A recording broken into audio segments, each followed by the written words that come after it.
Hey creative friends, well check it out. This is not the best setup at the moment. I will have to tweak this quite a bit. But I have been a Kickstarter junkie lately. I wish I could support all the great projects out there. But one that I did support several months ago was the Bambu Labs Cyber Bricks. And I'll show you the box. I haven't even had a moment to look at it yet. But one part that I did order extra with the Cyber Brick kit was the time-lapse kit. I have not printed a enclosure yet for it, but it's just this cute little simple board with an attachment there, and you do have to have the correct cable from Bambu Lab. I had gotten one just off Amazon, a 4-pin connector for an A1 Mini. It did not work. It connected to my camera just fine, but it was not talking to it whenever it pauses at each layer. So you definitely need the Bambu Lab proprietary cable to get the time-lapse kit to work. And again, I'm using an A1 Mini. But check this out. So it is pausing at every layer and automatically telling my phone to snap a picture. And I guess the beauty of that is instead of using their built-in camera, which is not the best, you can set up a better camera and get some really good time-lapse photos. So that's what I'm going to be working on this weekend. I'm printing this nifty test print. I've done several of these, trying to get it to work with the old camera. I'll put a link below if you, this is a really great test for your AMS, the 4 colors. And so it's real fast too, about 24 minutes. So I've been using that for my test. And so far so good, because I am getting snapshots with each layer. Now I got to figure out how to get a time-lapse video created from all the snapshots, which I use InShot app for most everything here on YouTube. So I hope the InShot app will work for me. If not, I will update that.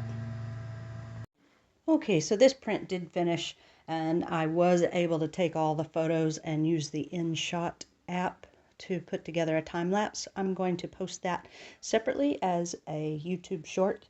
And the only problem with the InShot app is it only let me do 0.1 seconds per photo. That was the shortest interval I could get. But it looks pretty good. And then the other thing I was really bummed out about, I was really hoping that my Insta360 X4 camera would connect via Bluetooth and be able to be used as a remote shutter, just like the phone is working.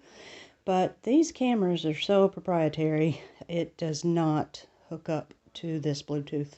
So gosh, if anybody has an idea for a workaround for that, I was really hoping to be able to use this camera to get the time lapse. So that's not going to work, unfortunately.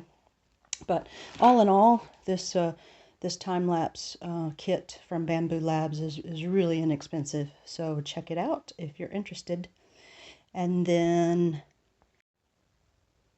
here is all the stuff that came in this Cyber Bricks kit that I backed on Kickstarter. It was the least expensive kit that they had, so I'm not exactly sure what models I can build with this, but goodness gracious, I was really surprised how chock full this box is. And like I said, I have not even had a chance to explore this yet at all, but it's just incredible how much they packed in here. So we're gonna have some battery pack systems, it looks like, and some servos and some motors. So yeah, it's just so cool to be able to combine electronics with 3D prints. So back before YouTube, I have done some stuff with Arduino boards and Arduino clones, so I do know a little bit about microcontrollers, and of course I like using Python, and the MicroPython I think is supposed to work with some of these devices. So I'm really excited to start exploring. But yeah, so many different items in here. So very, very cool. So keep watching and subscribe if you haven't already, and eventually I will have more videos and models coming out. Thanks so much for watching.